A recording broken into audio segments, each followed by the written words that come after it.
Arrêtez de grignoter, Charline Vanhoenacker. Mais je ne mange pas. Et dites-moi plutôt ce qui Vous se grignotez des secondes en revanche. passe. Vous avez une mangeoire. Ah pardon, c'est un masque. Oui. Nous recevons David Dufresne pour le film Un pays qui se tient sage. Peut-être vous rappelez-vous du roman Dernière sommation. Il s'agit des violences policières. Très bien. Je viens d'entendre les bips de 17h et vous écoutez France Inter.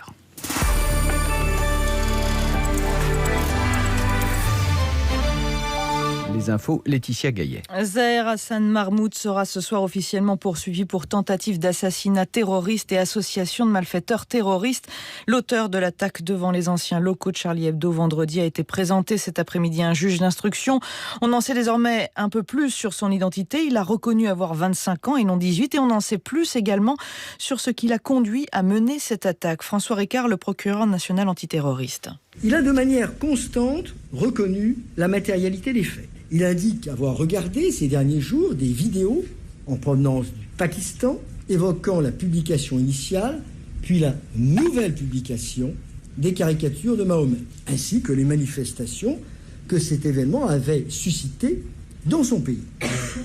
En colère, selon ses propres termes, il a décidé de s'en prendre au journal Charlie Hebdo et a donc fait des recherches qui lui ont permis d'identifier l'immeuble de la rue Nicolas Appert sans qu'il soit informé que le journal avait déménagé à la suite de l'attentat du mois de janvier 2015. Pour préparer son acte, il a reconnu avoir procédé à des repérages les 18, 22 et 24 septembre dernier, ce que l'exploitation de son téléphone et de la vidéosurveillance a permis de corroborer. Et le parquet antiterroriste fait également part ce soir d'une opération menée aujourd'hui dans le cadre d'une enquête sur le financement de djihadistes français présents en Syrie. 29 personnes sont en garde à vue. On en parle tout à l'heure dans le journal de 18h. Le conflit du Haut-Karabakh se déplace en Turquie. Erevan accuse ce soir Ankara d'avoir abattu un avion de combat de l'armée de l'air arménienne. L'appareil a effectué une mission militaire. La Turquie dément ce soir l'attaque. Mais cet après-midi, la présidence turque a apporté clairement son soutien à l'Azerbaïdjan dans le conflit qui l'oppose à l'Arménie. La présidence turque affirme qu'Ankara sera pleinement engagée à aider l'Azerbaïdjan à recouvrer ses terres occupées et à défendre ses intérêts selon le droit international. Fini les fauves dans les cirques ambulants, fini les orques et les dauphins dans les delphinariums. Face à la montée de la question du bien-être animal, la ministre de la Transition écologique, Barbara Pompili, a annoncé aujourd'hui un certain nombre de mesures, comme l'interdiction, par exemple, de la reproduction des cétacés en captivité. Injuste et injustifié, répond le patron du Marineland d'Antibes. Notre métier, c'est le bien-être de l'animal. L'intention de la ministre est la fin des delphinariums. Colère également du monde du cirque, car Barbara Pompili a également annoncé la fin progressive des animaux sauvages dans les cirques. John Beautour est le patron du cirque franco-italien qui tourne en Mayenne et dans le Grand Ouest. C'est toute une tradition qui est brisée, quoi. Vous savez, les gens, ils viennent au cirque. Nous, on le voit tous les jours. C'est notre métier. Tous les jours, on le voit que les gens, ils viennent au spectacle. Avant de prendre leur ticket, ils nous demandent est-ce qu'il y a des animaux. Si on dit aux gens non, il n'y a pas d'animaux, 80% des clients, ils font demi-tour, ils s'en vont. Le gouvernement part sur le principe de ces gens-là, donc les véganes et puis les extrémistes, qui font tout pour nous enlever nos animaux. Il n'y a pas que à nous qui s'en prennent. À tout ce qui a un rapport avec les animaux, que ce soit la chasse, les cultivateurs, les centres équestres. Le premier maillon de la chaîne, c'est nous. Et puis, fur et à mesure, il va falloir qu'ils éliminent tous les maillons de chaîne. Et à l'inverse, les militants de la cause animale sont satisfaits. Ainsi, Solène Trins, elle fut à l'origine l'an dernier d'une pétition en Mayenne pour l'interdiction des animaux dans les cirques. C'est déjà un grand pas de fait. Après, ça peut se comprendre que ce soit progressif. On ne peut pas demander aux circassiens de se séparer de leurs animaux comme ça du jour au lendemain. Il faut trouver des structures pour accueillir les animaux. Il faut aussi prévoir leur reconversion, etc. Si on peut éviter de mettre des animaux sauvages dans les cirques, moi je pense qu'ils peuvent trouver d'autres moyens, se réinventer, trouver d'autres manières de faire rêver les gens.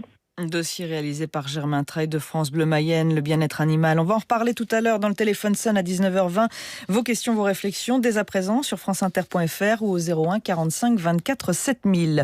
Stoplicenciement.fr, un site pour recenser les plans sociaux en France. Ce sont des salariés et la CGT de Cargill-Aubourdin dans le Nord qui le lance cette semaine. L'idée étant d'aider les salariés concernés à se fédérer pour défendre leurs droits. Chez Cargill-Aubourdin, le PSE devrait conduire à la suppression de 186 postes sur 3 ans. Véronique Kella et Eric Toledano ont été introduits aujourd'hui à la tête de l'Académie des Césars. Dans leur première intervention, ils ont promis d'inventer un nouveau modèle pour sortir l'institution de la crise qu'elle traverse, avec notamment la polémique autour de l'attribution du César du meilleur réalisateur cette année à Roman Polanski, visé par des accusations de viol.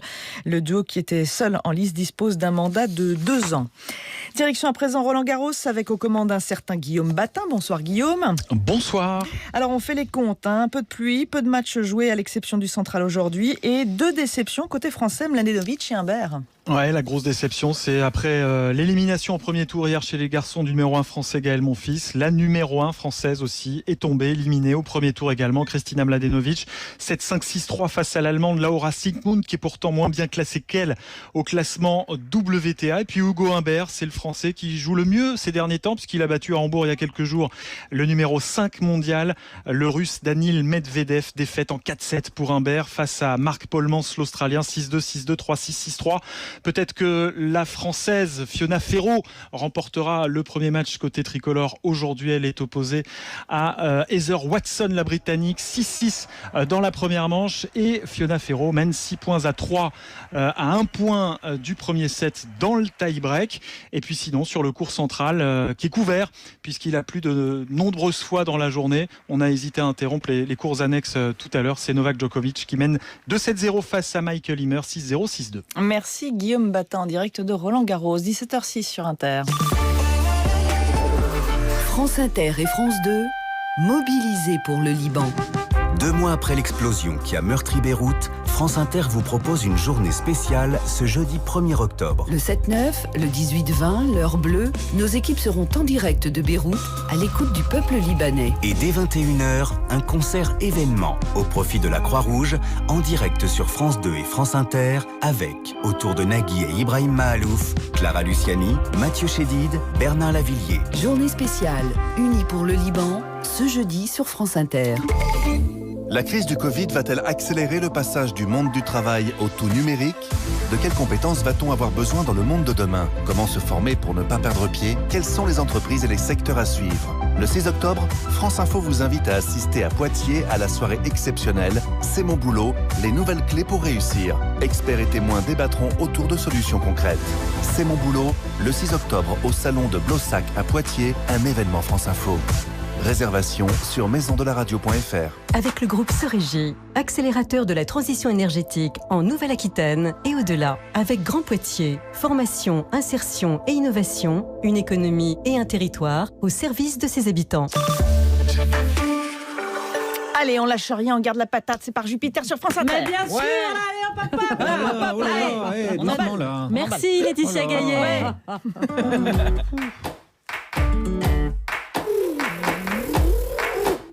9h30 dans le bureau de Par Jupiter. Eh les gars, vous avez vu le documentaire de notre invité là sur les violences policières ? Ah ouais, très instructif. Hein. Ah, la peine de te cacher, Guillaume, on sait tous que c'est toi qui l'as fait. Quoi ? N'importe quoi, c'est David Dufresne, il est journaliste. Non mais que t'essayes de nous vendre ta cam par ces méthodes-là, ça me débecte. Mais non, Alex, mais tu verras par toi-même, David Dufresne, c'est notre invité. Après, je dis pas que je suis pas un peu d'accord avec lui. Ouais, mais... enfin, du coup, c'est encore un invité de gauche sur un sujet de gauche. Ça change d'hier, hein, parce qu'hier. Non, ça change pas d'hier, Charline, parce qu'hier on recevait un prof de gauche révolté contre sa hiérarchie. Et voilà, aujourd'hui on reçoit un journaliste de gauche révolté contre l'autorité. Oui, mais c'est un concours de circonstances. Oui, mais ça va finir par se voir tous les deux là. Hein. C'est pour ça que t'es là. Quoi ?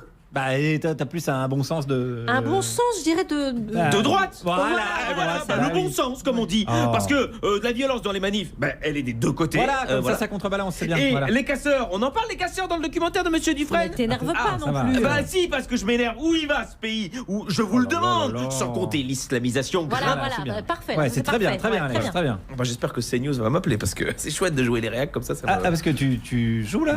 C'est vrai qu'il est crédible. Tu penses pas un petit peu ce que tu dis quand même. Un grand acteur ne donne pas ses trucs. Waouh, balèze. La méthode Zemmour.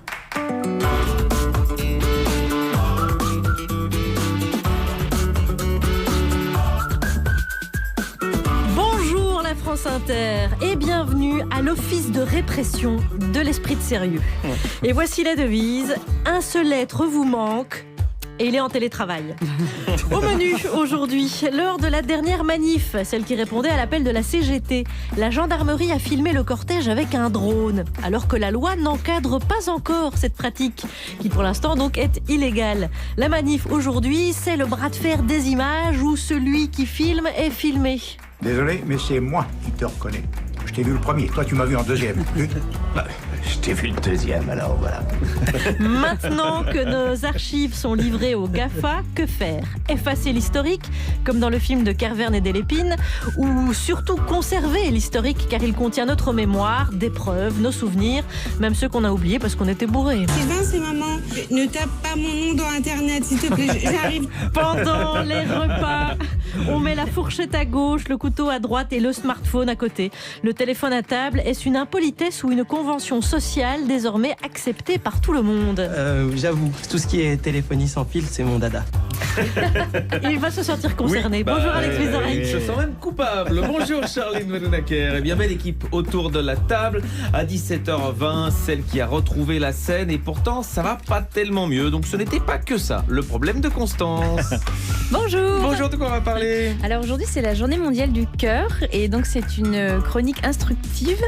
Par exemple, je me suis rendu compte que la tachycardie, c'était pas une région de France. Très bien. À 17h30, celui dont la seule violence est l'aïkido verbal, puisqu'il utilise la force de la bêtise de l'adversaire pour la retourner contre lui, c'est Guillaume Meurice. Bonjour à tous. Je vais vous parler de la police parce que je sens que notre invité va pas être clair sur le sujet. J'ai donc été voir les Français pour savoir comment la police était perçue par le peuple des Lumières et de la nuance. C'est des cons, c'est tout, c'est des cons. A priori, c'est des cons. Voilà, fin de l'enquête. Et à 17h40, celle qu'on retrouve pratiquant la violence littéraire dans les manifestations germano-pratines au cri de Welbeck, si tu savais la sérotonine où on te la met, c'est Clara Dupont-Mono. Bonjour. Bonjour. De quoi on va parler?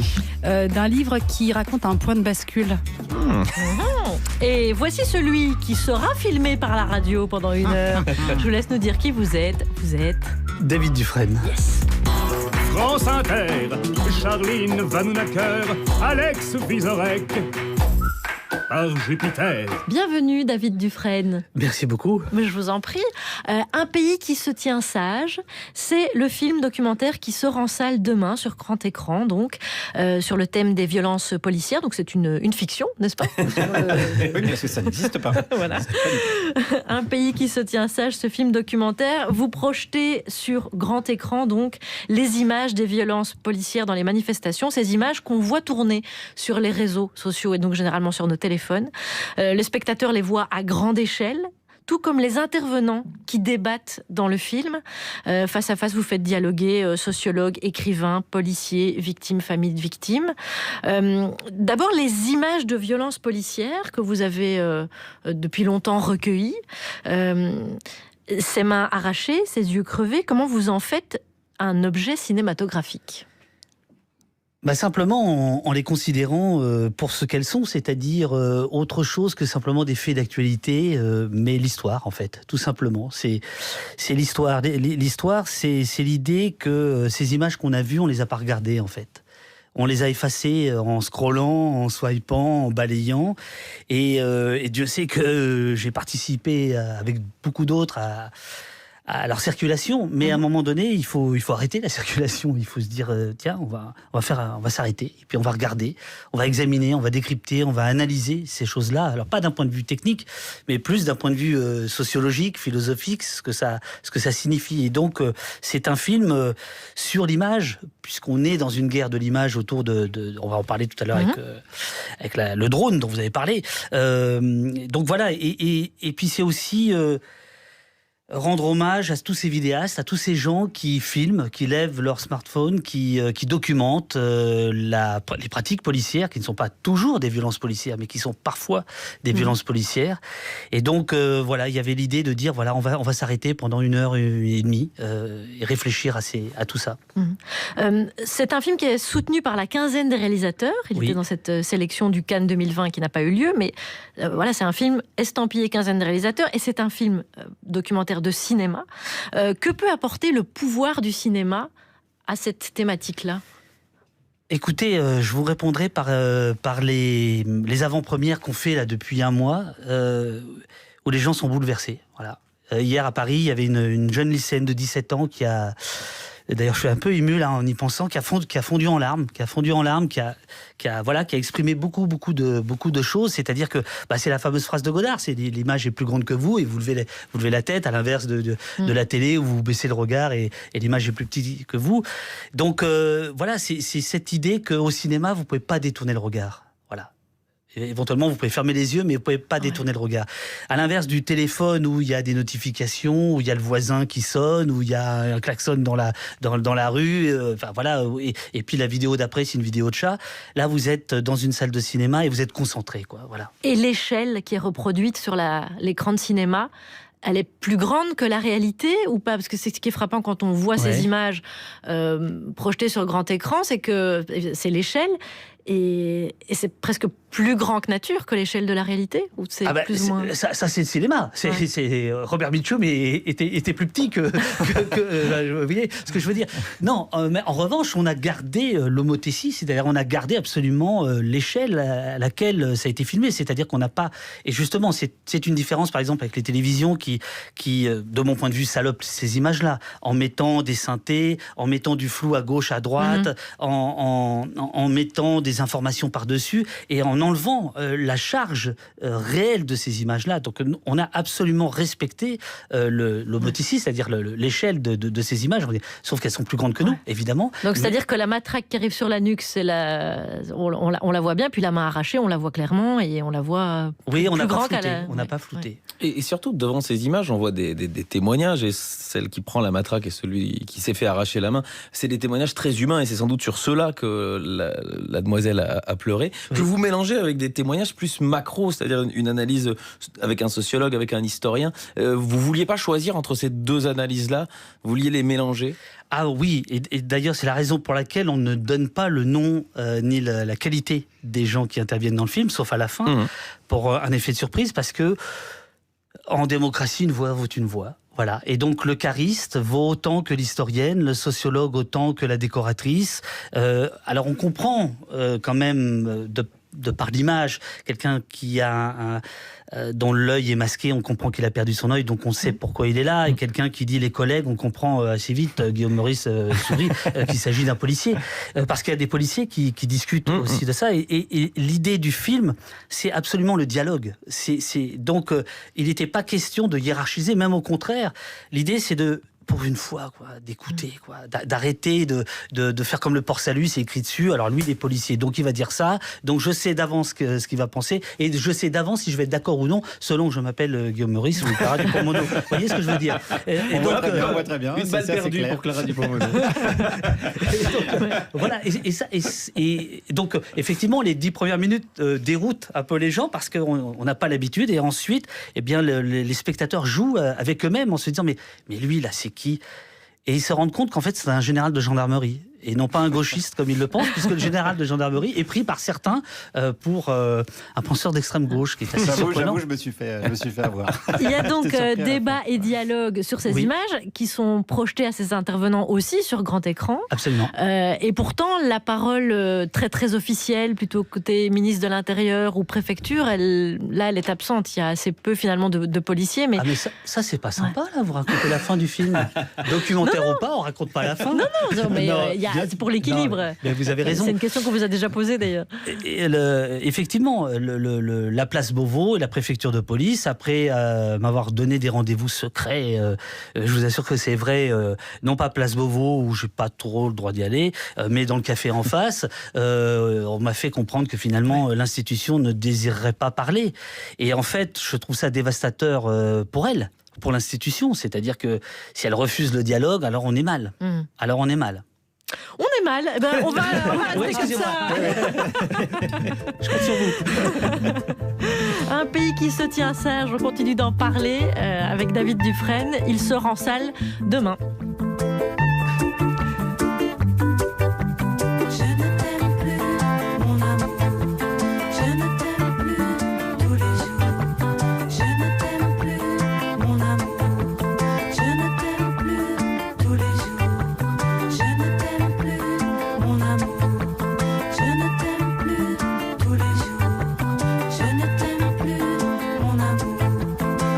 J'aime j'aimerais mourir tellement j'ai voulu croire. Parfois j'aimerais mourir pour ne plus rien avoir. Parfois j'aimerais mourir pour plus jamais te voir. Je ne t'aime plus, mon amour. Je ne t'aime plus tous les jours. Je ne t'aime plus, mon amour. Je ne t'aime plus tous les jours. Parfois j'aimerais mourir tellement y a plus d'espoir. Parfois j'aimerais mourir pour plus jamais te revoir. Parfois j'aimerais mourir pour ne plus rien savoir. Je ne t'aime plus, mon amour. Je ne t'aime plus, mon amour. Je ne t'aime plus tous les jours. Je ne t'aime plus, mon amour. Je ne t'aime plus tous les jours. Je ne t'aime plus, mon amour. Je ne t'aime plus tous les jours. Je ne t'aime plus, mon amour. Je ne t'aime plus, mon amour.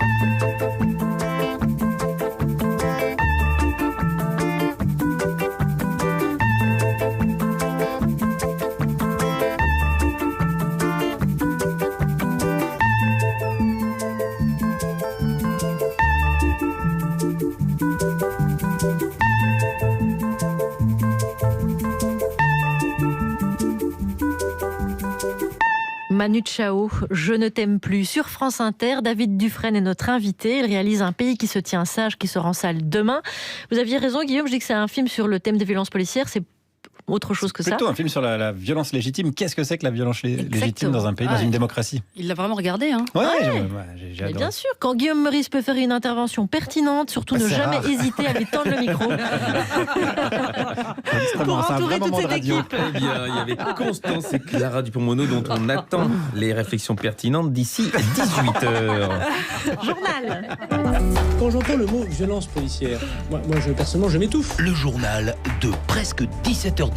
C'est extraordinaire quand même. On se bidonne pas. Mais c'est quand même une blague qui donne à penser. On commence par les titres. Rachida Dati a déclaré qu'elle voulait gagner l'élection présidentielle en 2022. Il n'a pas été foutu d'être élu maire de Paris. C'est comme si une équipe de National 3 visait la Ligue des Champions. Jean-Marie Bigard a annoncé qu'il se retirait officiellement de la course à la présidentielle. Et oui, pour voir un candidat alcoolique tenir des propos incohérents à la télévision, notre dernier espoir, c'est Jean Lassalle. Et des brèves. J'annonce officiellement que je ne me retire pas à la course aux brèves. Ou de la course aux brèves.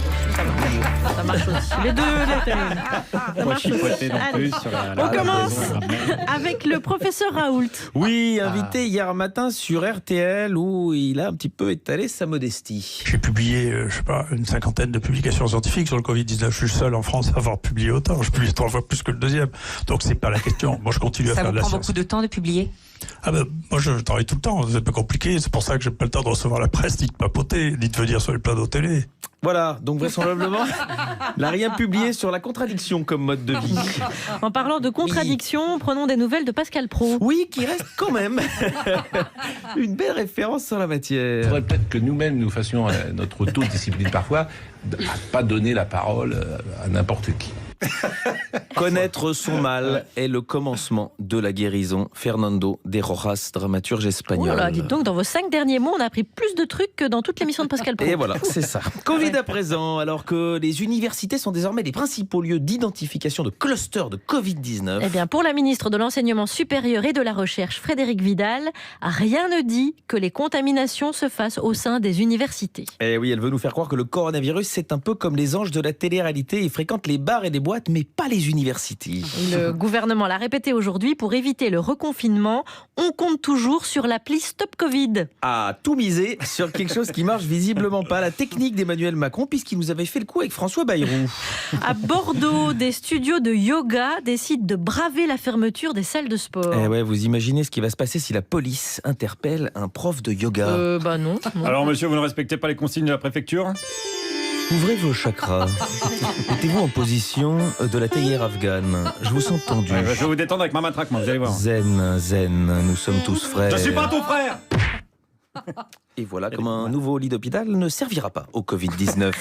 Allez, on passe à l'international. Le New York Times a épluché les dépenses de Donald Trump ces 15 dernières années et le journal révèle que Trump avait 70 000 $ par an de frais de coiffeur quand il présentait l'émission de télé-réalité The Apprentice. Dépenser une telle somme pour un résultat comme celui-là? C'est du jamais vu. Si, par le producteur des films de Bernard-Henri Lévy. Ah, peut-être, oui. Allez, les brèves. Et les brèves, dans la ville de Saint-Paul, ils cultivent du cannabis pour l'échanger contre des cabris. Coïncidence ou pas, Thomas VDB a décidé de tout plaquer pour se lancer dans la vente de fromage de chèvre. Allez, la dernière. Et la dernière, un petit peu pour vous, notre invité David Drôme, un gendarme condamné pour avoir récupéré les numéros de plaignants ou de témoins et tenté de les séduire. Comme quoi, les forces de l'ordre, il n'y a pas qu'aux manifestants, aux Noirs et aux Arabes qu'ils essayent de mettre des coups de matraque, apparemment. Merci Alex Vizorek. À venir, Constance, donc accrochez-vous. En attendant cet autre thème avec David Dufresne, les journalistes filment les manifestants filment les policiers et les policiers filment les manifestants, mais par drone. Voilà, c'est ce qui s'est passé le 17 septembre lors de la journée d'action nationale à l'appel de la CGT. Seulement voilà, il n'existe pas encore de cadre juridique pour que la police puisse filmer par drone. Alors ce qu'on propose, c'est que le Martin Scorsese de la gendarmerie, pour qu'il puisse filmer, ce serait depuis un hélicoptère, donc ça c'est plus légal, voilà. Alors ça ressemble à quoi un flic en hélico? Attention. On va faire une petite démonstration.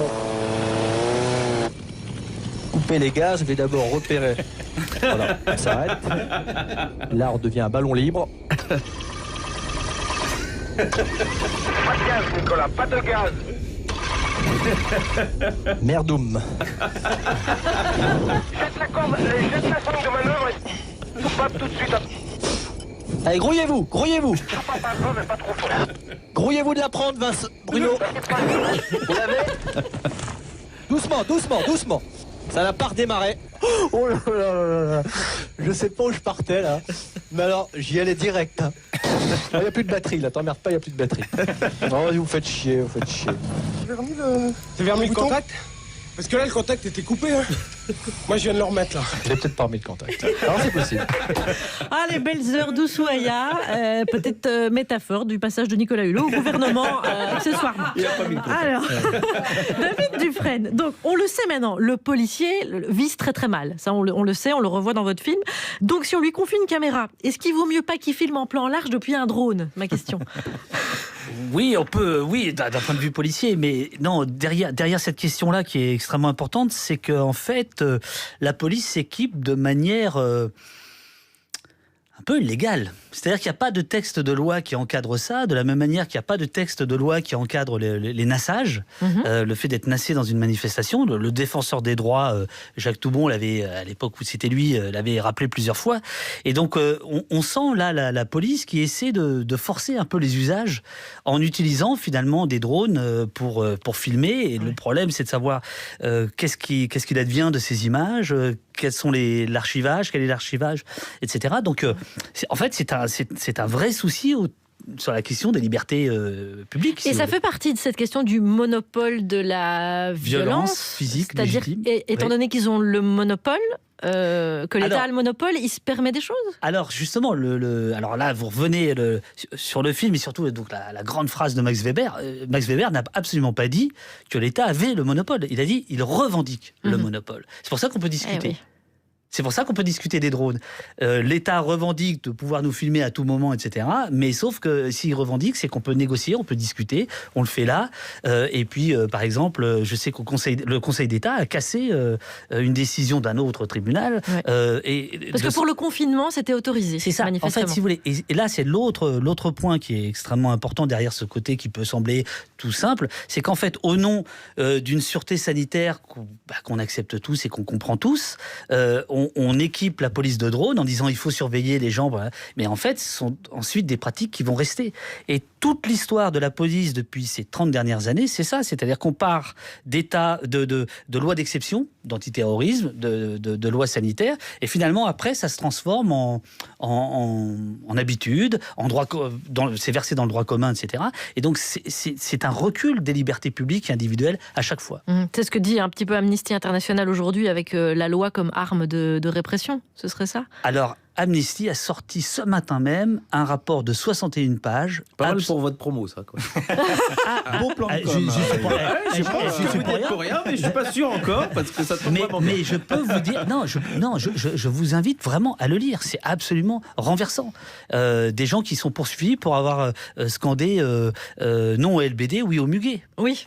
Et qui sont condamnés. Ça, c'est le versant rigolo du rapport. Parce que tout n'est pas rigolo, mais c'est vrai qu'il y a ça. Bah, c'est rigolo, sauf pour les gens qui sont condamnés. Ah oui, ça, d'accord, et oui, c'est sauf sûr. pour. Voilà.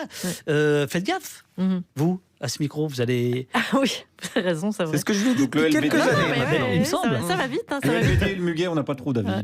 On ne sait pas trop. Et donc, en gros, pour finir, pour aller très vite sur Amnesty, c'est que justement, ce que Amnesty révèle là dans son rapport, en tout cas met en lumière, c'est que la France prend beaucoup d'aise avec le droit international, et notamment sur la liberté de manifester. Et dans le film, il y a tout un passage sur toutes ces arrestations dites préventives, massives, qui ne répondent à rien. C'est du détournement de loi, si vous voulez. Et où Poutine se dit tiens, commence à prendre exemple sur moi. Je ne suis pas loin. Donc on pourrait presque dire, pour conclure le sujet, que l'État revendique le monopole de l'image des manifestations. Et c'est exactement ce que Gérald Darmanin a essayé de dire il y a une dizaine de jours, en disant que lui était favorable au floutage des policiers sur les réseaux sociaux, ou sur les télévisions. Alors que Christophe Castaner, que vous avez beaucoup critiqué à cette antenne, dans sa grande sagesse, avait à plusieurs reprises repoussé ces propositions de loi en disant c'est pas possible. Attends, on va regretter Castaner, c'est fou. J'aurais pas cru dire ça un jour. Enfin, David Dufresne avec nous et Constance, bien sûr, est aussi dans ce studio. Aujourd'hui, mardi 29 septembre, c'est la journée mondiale du cœur. Le cœur. Le cœur. Mais si, vous savez, le cœur, cette grosse pompe qui brasse jusqu'à 8000 litres de sang par jour et qui nous fait prendre de mauvaises décisions, comme par exemple se faire tatouer le prénom de son amoureux sur les fesses quand on a 18 ans, parce que Dylan et moi, c'est pour la vie. Le cœur, ce muscle qui bat en moyenne 100 000 fois par jour et 2 milliards de fois dans une vie, pour envoyer du sang dans l'organisme de la tête aux pieds et parfois pour certains un petit peu trop dans la bite. Évidemment. J'ouvre une petite parenthèse pour signaler aux personnes qui m'envoient des photos de leur pénis que je suis plus fleur ou chocolat dans un premier temps. Voilà. Parenthèse fermée. Le saviez-vous ? Un cœur pèse en moyenne entre 300 et 350 grammes. Même celui d'un gros porc qui envoie des photos de sa vieille queue sans se demander si au préalable j'avais envie d'apercevoir sa vilaine verge de taré avant de m'endormir.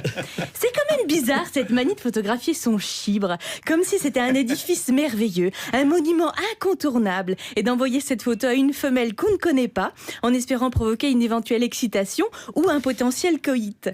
N'y a-t-il pas une étape ou deux avant ? Je ne sais pas, moi, par exemple, essayer de voir si on a des goûts similaires en matière de cinéma ou de littérature, ou me proposer d'aller boire un kir framboise au campanile.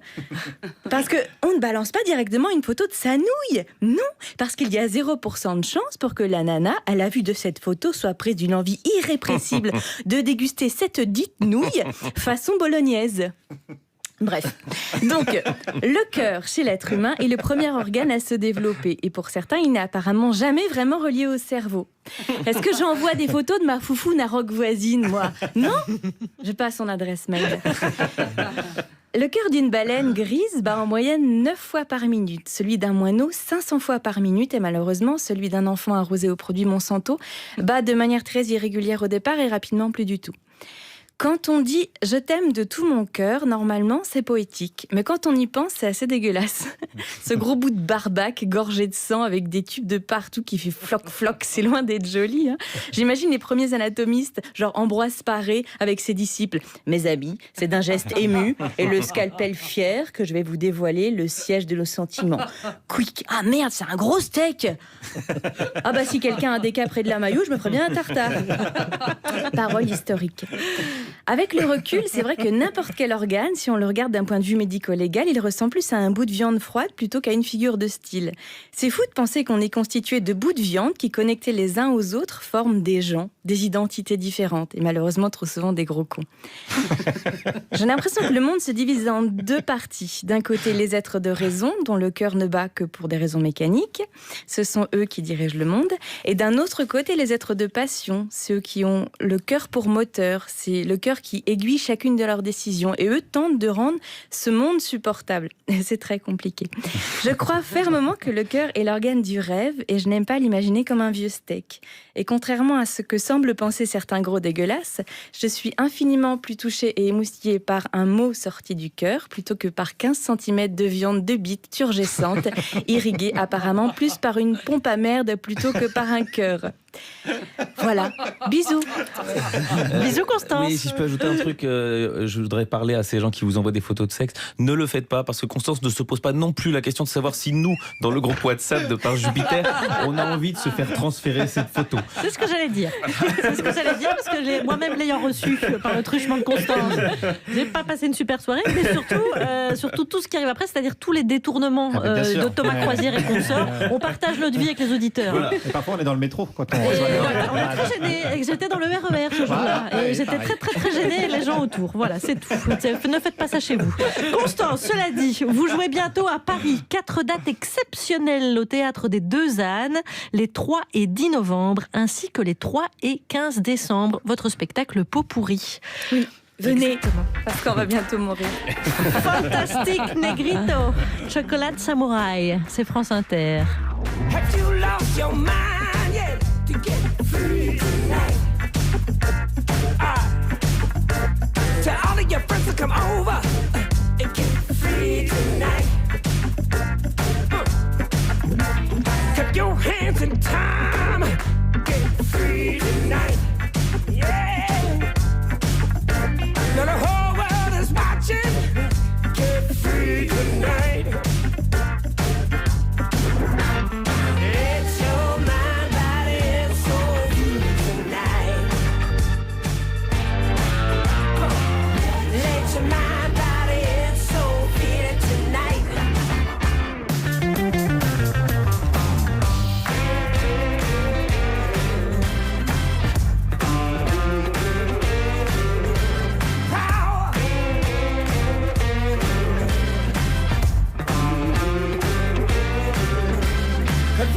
Your mind, yeah, get free tonight.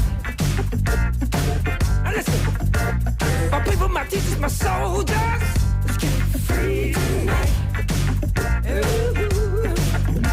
When the bomb drop, are you ready? Let's get free tonight. Shake your body till you, shake your body till you lose your mind. Let your mind, body, and soul feel it tonight. Oh, let your mind, body, and soul feel it tonight.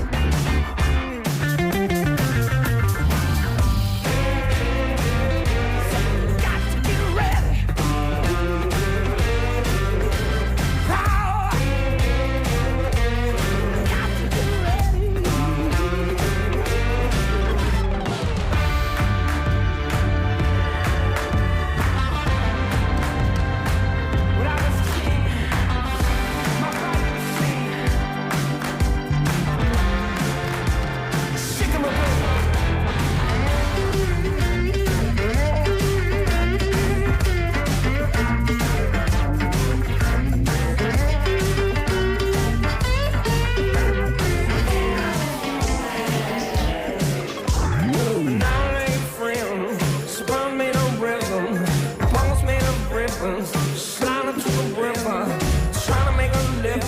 But all that you ain't giving, out of control, like Vincent Van Gogh, penniless and broke, over California.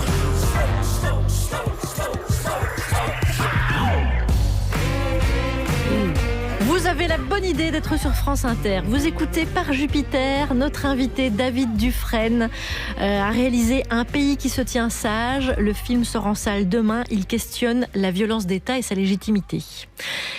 Alors, on questionne aussi Oui, énormément on va dans la rue grâce à Guillaume Meurice. Oui, vous le savez, en plus, moi, dans cette émission, je joue souvent un rôle de pondération. Oui. J'apporte souvent un avis objectif sur les choses. Disons que je prends un petit peu de hauteur sur l'actualité. Ce que ne font pas, d'ailleurs, certaines de mes collègues qui versent plus dans l'édito à charge, dans le seul et unique but de remplir leur gourde de larmes de somme d'Elisabeth Lévy. C'est vilain. Donc aujourd'hui, je vais faire un petit peu le contrepoint de ce qu'on a dit depuis le début de l'émission et défendre le fonctionnement de cette belle police française, parce que je l'assume, moi aujourd'hui, j'aime la police, j'adore les policiers, j'ai moi-même un excellent ami analphabète, alcoolique et violent, je n'ai aucun souci avec ces gens-là. Je ne juge pas non plus les gens qui aiment s'asseoir sur le visage des autres gens, c'est une pratique que je respecte, je ne veux pas brider la vie sexuelle d'Alex Vizorek. Je suis, voilà, mais bien sûr. Je suis comme les Français qui aiment leur police, et plus encore, moi j'aime les Français qui aiment leur police. Je suis allé les voir ce matin, et les Français, ils adorent leur police, et même ils adorent la violence. Les violences policières, elles sont proportionnées à la riposte des Black Rock ou d'autres. Les Black Rock, vous parlez du fonds privé? Non, Black Bloc. Attention, alors, lapsus intéressant. Ah oui, la violence, ce sont les gens qui cassent les vitrines, pas les gens qui rachètent vos retraites pour vous faire crever. Ça va. Il y a une subtilité. Je vous ai dit aujourd'hui, attention, c'est subtilité. Va falloir suivre un petit peu. Alors, parlons des violences sur les manifestants. Les manifestants, là encore, ils prennent leurs risques. C'est la vie. Est-ce que c'est la vie de perdre un œil ou un bras en allant manifester? Oui, on n'y va pas, puis c'est tout. Il faut, comme le disait Pasqua, terroriser les terroristes. Ah là, c'est vrai qu'une bonne citation de Pasqua. Ça, c'est vrai que ça fonctionne toujours. Il nous manque, Il nous manque, c'est vrai. Moi, je me dis souvent, qu'est-ce qu'il aurait fait, Charles? Du coup, je me resserre un Ricard direct. Souvent, c'est ça qui arrive. Donc, il n'y a pas de problème. Les Français aiment leur police, avec quand même, si je peux préciser, un petit bémol. Ça dépend pourquoi. Je pense que pour les petites choses, ils en font trop. Genre les amendes, stationnement, tout ça, il nous faut un peu chier pour rien, je trouve, des fois. Et quand ça vous fait chier, vous les aimez pas. Et quand ça vous concerne pas, vous les aimez bien. Je trouve que des fois, ils nous emmerdent pour rien. Voilà, ça c'est l'habitude française. Mais c'est vrai que si vous constatez, on peut plus se garer peinard sur les pistes cyclables sans qu'ils nous emmerdent, les flics. Ils n'ont pas autre chose à foutre. Il y a plein de gens à étouffer dans ce pays, il faut y aller les gars. Il y a les fumeurs de shit partout, il faut les traquer. Moi j'aime pas dénoncer, mais l'adresse du local des techniciens de Radio France, ça doit quand même pas être dur à trouver. Pour le reste, la violence, tout ça, je sais pas. Ça, je peux pas juger la violence policière, j'en sais rien. Ça existe dans d'autres pays, ça c'est sûr. C'est-à-dire que vous pouvez juger dans d'autres pays, mais pas chez nous? Non, mais certes, il y a des violences policières, mais après Enfin, je sais pas, moi ils viennent pas me mettre un coup de matraque dans la rue. Vous avez déjà manifesté? Non. Voilà, ça c'est le conseil vraiment qu'on peut donner. Si vous ne luttez pas pour vos droits, tout se passera bien avec la police. C'est quand même vraiment pas compliqué. Et en plus, si tu deviens ministre de l'Intérieur, tu peux même gérer toi-même les flics qui enquêtent sur toi. Vous voyez, les solutions existent. Vraiment, c'est une question de volonté, les amis. Alors ça, c'est le côté la France aime la police. Mais vous le savez, je suis tout à fait honnête quant au panel des opinions que je diffuse. En plus, Jean-Pierre Pernaut a arrêté le 13h. Donc je vais être d'autant plus vigilant parce que Jean-Pierre, c'était vraiment un spécialiste de ça. J'ai aussi rencontré la France qui n'aime pas la police. Pourquoi? Parce que ce sont des brutes. Tous les policiers sont des brutes? Oui. Faut être une brute pour faire ce métier. Quelqu'un de normal peut pas faire ce métier, c'est pas possible. Un artiste, un danseur étoile à l'opéra peut pas faire ce métier, ça je vous le garantis. Et c'est vrai. Déjà, il y a une question de temps. Parce qu'il n'y a pas que ça à foutre, il est danseur étoile. Donc non, mais c'est pas un truc à mi-temps, danseur étoile. Tu fais pas un entrechat, un coup de tonfa. C'est un full-time job, comme on dit. Donc ça, c'est vraiment, je dirais, un bon argument. Donc, est-ce qu'on peut dire qu'il y a un problème avec la police en France? Il y a un problème de migration, surtout. Il y a un problème de migrants. Tiens, il y en a un qui travaillait ici à la poissonnerie. Il était de Guinée. Bon, ça n'a pas de rapport avec mon sujet du jour. Ça a un rapport avec la police. Oui, parce que la police traque les migrants. Alors, si vous n'aimez pas la police, c'est alors, si, j'aime la police quand elle attaque les migrants, mais pas quand elle attaque les Français. Voilà. Ah, voilà. Non, voyez, non, mais là, on est plus précis. Vous voyez, on gagne tous quand même à être nuancés dans nos propos, à essayer de préciser un maximum. Tous les policiers sont pas mauvais, surtout ceux qui laissent les Français tranquilles. Pourquoi? Oui, parce que les Français sont des gens gentils. À part Michel Fourniret, qui est quand même un exemple spécial. À part Michel Fourniret, tous les Français sont gentils. Il y a quelques voyous, mais enfin bon, c'est pas la majorité. Darmanin aussi est originaire de l'étranger de par ses parents. On peut être originaire de l'étranger et être bien. Tous les étrangers sont pas des voyous quand même. Ah je croyais que tous les migrants étaient pas bien. Mais les migrants musulmans. Les catholiques sont quand même pas des voyous. Ah, voilà, mais voyez, c'est bien de préciser à un moment donné. Non, on n'a pas d'exemple, c'est vrai, de catholiques qui se comportent mal. D'ailleurs, je vous conseille l'excellent livre de Barbarin qui sort demain. Voilà, j'espère que j'ai bien apporté un contrepoint, ou comme on dit dans la police, un contrepoint dans la gueule. Merci Guillaume Meurice, ou pas merci. Je sais pas, merci les gens. En parlant de livre qui sort, parce qu'il n'y a pas que celui de Barbarin, oui, David Dufresne, vous publiez aussi Corona Chronique aux éditions du Détour. Ce sont vos observations, vos humeurs, vos pensées pendant le confinement. Ouais, pendant le confinement. Et en fait, je m'aperçois que je suis un petit peu... Réac pas du tout, mais obsessionnel. C'est-à-dire que ça parle beaucoup de liberté. Justement, je crois que ça parle des drones. Ça parle des drones. Ça parle de tous ces coups de butoir aux libertés publiques, individuelles, fondamentales qui ont été à l'œuvre à ce moment-là, mais pas uniquement. Mais c'est effectivement au jour le jour, 7 jours sur 7, pendant plus de 42 jours, j'ai écrit ça. Ouais. Édition du Détour, Corona Chronique. David Dufresne, on aborde maintenant le thème que vous nous avez soumis, thème de société. Tout ce qui se passe sur Internet reste sur Internet ? Bon, déjà, c'est pas le cas. Et puis, ça pose une question essentielle. Est-ce une bonne ou une mauvaise chose que ça reste ? Faut-il pouvoir effacer l'historique, comme dans le film de Kervern et Delépine, ou conserver l'historique ? Ce type de question alimente la contre-révolution numérique. Et elle mène où, cette contre-révolution numérique ? Eh bien, tout ceci, ce que vous avez sous les yeux, c'est ce que l'on peut appeler en quelque sorte de fichier, un fichier.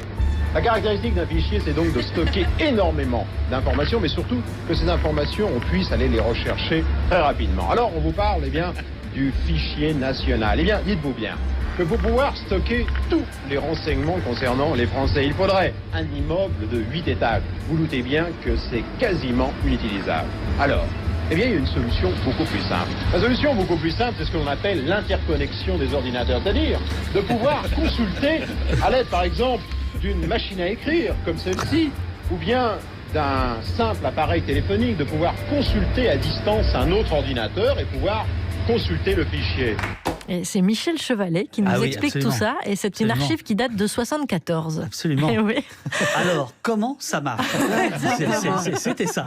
David Dufresne, vous avez souhaité aborder ce sujet que vous avez un peu intitulé au départ « Effacer l'historique », comme dans le film de Kervern et Delépine. Alors même si ce film parle un petit peu du lumpenprolétariat numérique, son titre est quand même assez clair. C'est ce titre qui vous a fait réfléchir ? Oui, par ailleurs, je trouve le film vraiment super. Et vraiment, il y a quelques scènes d'anthologie. Poulvord en livreur Amazon, c'est immanquable. Mais parce qu'au fond, le film m'a fait beaucoup rire, mais m'a dérangé parce qu'il attaque ma vie, c'est-à-dire Internet.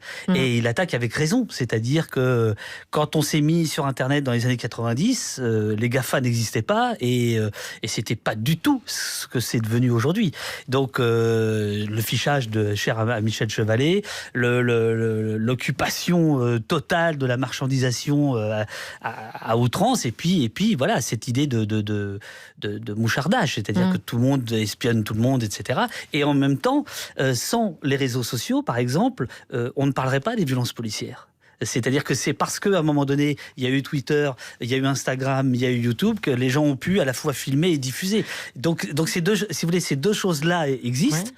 Et je trouve que le film de Kervern et Delépine est hyper fort parce que, au bout du compte, on comprend qu'on va dans le mur, quoi. Ouais. Et on comprend. Oui.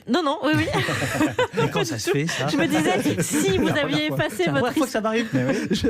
J'avais oublié ma question. Oui, oublié ma question. Mais elle m'est revenue. Si vous aviez effacé l'historique, il n'y a pas votre film. Alors, c'est pas une question, ça, c'est une réplique extraordinaire. Non, mais c'est pas de réplique. Alors, si vous voulez, j'ai une question derrière. Est-ce qu'il y a des images, outre les images que vous avez tournées, vous, est-ce qu'il y a des images tournées par smartphone qui sont des images pour l'histoire ? C'est ce que je voulais vous dire. C'est-à-dire qu'en fait, à la fois, il y a l'idée des Blanche Gardin qui veut absolument effacer les films sur elle. Bon, voilà. Et je dis que dans le même temps, Internet permet de construire l'historique, de construire l'histoire. C'est-à-dire qu'il y a quand même une libération de parole, de connaissances qui est quand même prodigieuse. Michel Chevalet avait tort en 74, c'est pas grave, ça peut arriver. Donc s'il y avait eu les smartphones, la Révolution française aurait été très différente. Et la Commune de Paris. Je pense qu'on n'aurait pas eu Delacroix pour une autre révolution. Il y a quelques symboles que nous n'aurions pas eus, mais je pense qu'on aurait appris beaucoup de choses. Et je pense que par exemple le discours qui est donné sur les manifestants ne serait pas du tout le même si on avait effectivement beaucoup plus de traces de ces manifestations.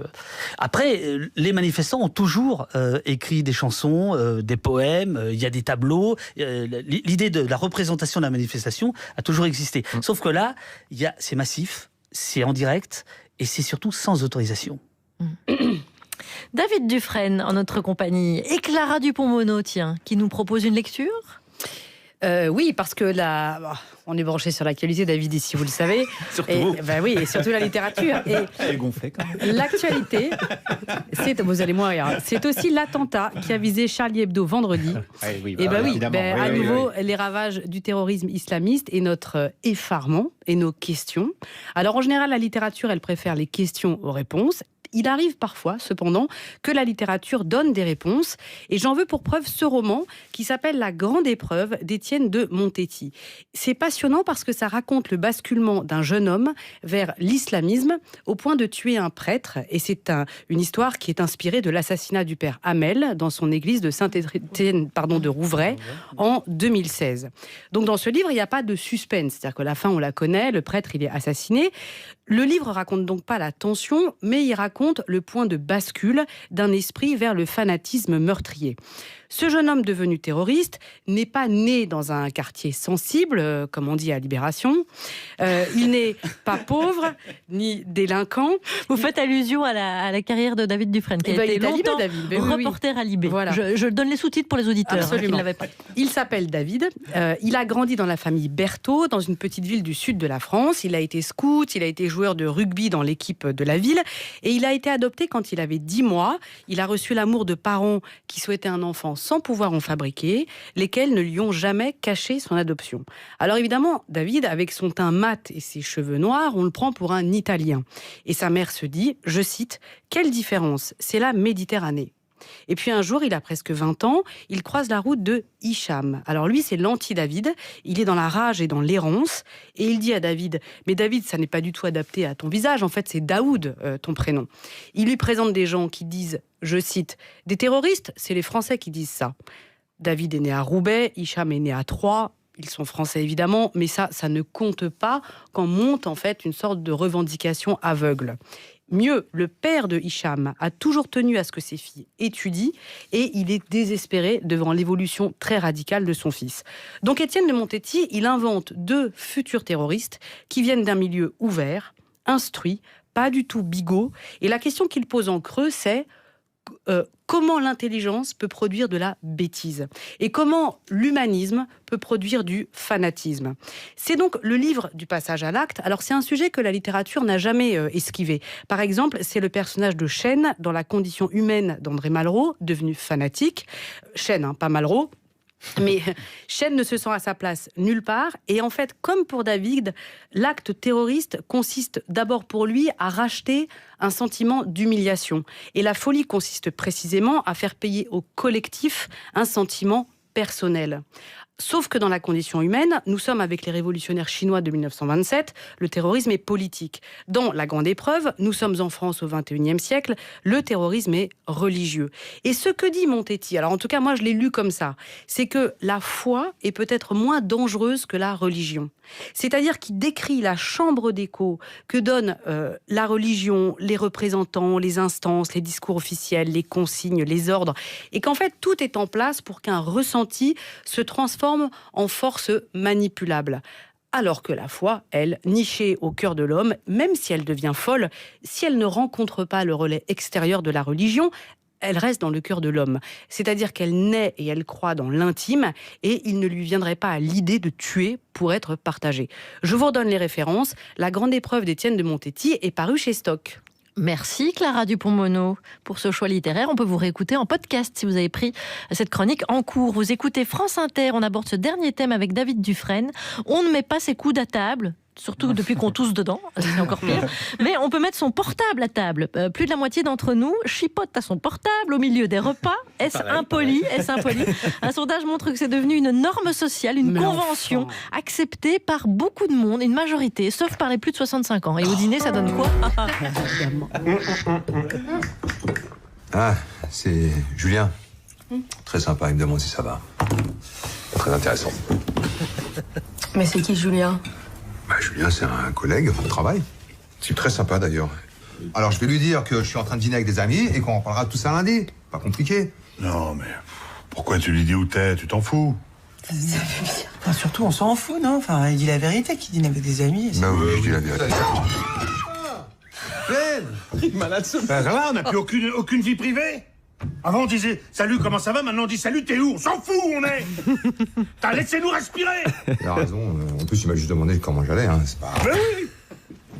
L'endroit où tu es ne regarde que toi. Un extrait du film Le Jeu de Fred Cavaillé. David Dufresne, Guy qui est un peu pionnier de tout ça, je vous soupçonne d'être à fond, d'être addict, non? Ah oui. C'est vrai. Le téléphone à table, c'est devenu quelque chose de commun chez vous ou pas? Je dînerai pas avec vous. Non, parce que non, mais attendez, on se soigne, monsieur. Oui, mais je connais le problème. Voilà. Non, c'est un problème. Ouais, c'est vrai. Non, on vous le fait remarquer. Il n'en est pas question. Enfin, je veux dire. C'est pas ni oui ni non, hein, pardon. Cette question vous trouble. J'ai cru que c'était des réponses SMS. Excusez-moi. Ça pose des problèmes relationnels au déjeuner ou au dîner? Visiblement, oui. Ouais, j'ai l'impression. Je vais poser la question autrement. Est-ce que vous aimez manger seul? Alors, oui, je sais, je connais. Attendez, est-ce que vous recueillez toutes les vidéos des manifs? Quand vous recevez les vidéos horribles qu'on peut voir et au milieu du repas, ça vous coupe pas l'appétit? Non, mais là, vous répondez aux SMS juste sur des plus. Non, comme tout le monde, j'ai des périodes de sevrage, sinon c'est pas possible. Ouais. Non, mais c'est un vrai truc, c'est un vrai problème. C'est la raison pour laquelle on fait du cinéma aussi, c'est-à-dire que le cinéma, justement, le portable est éteint et c'est important. C'est-à-dire, mais c'est fou de se dire qu'on est obligé de retourner dans ce genre de choses pour retourner dans un minimum de concentration. Ouais. Mais la vitesse, c'est quelque chose d'intéressant aussi. Voilà. Alors après, le problème, c'est la qualité de l'échange. Le TU n'a aucun intérêt. Le TU, oui, bien sûr. Voilà. Clara. Je voudrais savoir, juste, il y a un sociologue qui dit quelque chose d'épouvantable. Il dit le téléphone à table permet de redynamiser une discussion. Ah ben super. De combler les silences. Mais c'est pas un gros mot, un silence. Enfin, je veux dire, non, si vous mangez, l'autre mastique, donc il n'y a pas tellement de silence. C'est cette idée de vouloir combler le vide tout le temps, vous voyez, de redynamiser une discussion. Dans ces cas-là, on n'a pas référence au portable. On a tous connu une discussion qui s'enlise un peu. Il suffit de déjeuner avec Guillaume Meurice, mais on trouve des sujets. Non, mais on trouve des sujets. Enfin, je veux dire, c'est affreux d'avoir recours au téléphone portable pour redynamiser une discussion et combler les silences. C'est un petit peu le Viagra de la discussion, j'ai l'impression. Non, ça vous choque pas, vous, David? Voilà, non, on sent bien que ça vous est embêté. Il y a un autre sociologue, Nicolas Lova, en Suisse, qui vient de sortir un livre sur l'usage du téléphone et qui donne beaucoup plus de complexité au téléphone. Ça n'est pas que ça. Ouais. De toute façon, si vous allez voir un pays qui se tient sage, vous allez avoir des sujets de discussion, ça je vous le dis, de débat. Alex Vizorek, petit questionnaire. Le questionnaire Juppie-Proust, spécial police. Question courte, réponse courte. Sur une échelle de 0 à 10 du flic violent, 10 étant Derek Chauvin, celui qui a tué George Floyd, 0 étant Colombo, vous seriez à combien si vous étiez policier? 0. Colombo donc. Allez, on dit que vous êtes policier. Quelle est l'enquête non élucidée vous aimeriez résoudre? Dupont de Ligonnès, John Fitzgerald Kennedy ou celui qui a volé l'orange du marchand? Faut que j'en parle à ma femme. Il est déjà dans le rôle. À votre avis, si on met sur une même enquête Navarro, Julie Lescaut et l'inspecteur Gadget, qui la résout en premier? Peter Falk. qui était vraiment monomanie. Hein. Attention. Il y en a combien des questions? Non, parce que là, vous n'allez pas pouvoir répondre ça. Vous pouvez, en tant que Colombo, faire une perquisition chez une personnalité politique française de votre choix. Où allez-vous? Une personnalité politique, Christophe Castaner. Ah ouais, ça peut être une fête. Parmi les films suivants, sont-ce des films policiers ou non? Pour la peau d'un flic? Non. Oui, c'est un film policier. Fight Club. Ah, c'est un chef-d'œuvre. Quai les Orfèvres. Oui. Oui. Un dernier pour la route. C'est avec François Cluzet. Bien sûr. Les municipaux. Municipaux? Non. Ah, c'est un piège, j'étais les Chevaliers du Fiel. Non, vous avez raison. Non, avec quel flic connu aimeriez-vous faire une ronde? Olivier Marchal, Michel Néret ou Didier Lallemand? Didier Lallemand. Ah bah oui. Là, c'était une réponse Je vous sûre. accompagne. Et une petite dernière. Avec quel patron de presse, vous qui êtes journaliste, aimeriez-vous faire une garde à vue de 24 heures?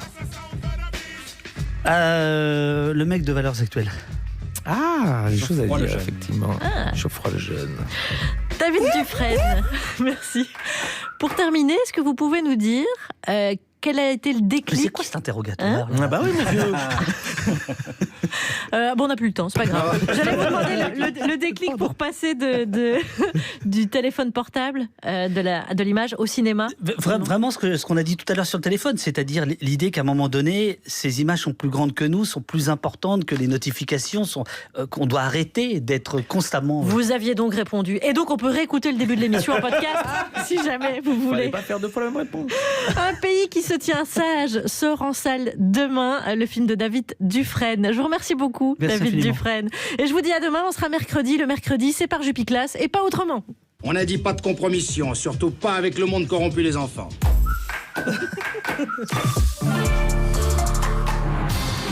MMA, interruption spéciale.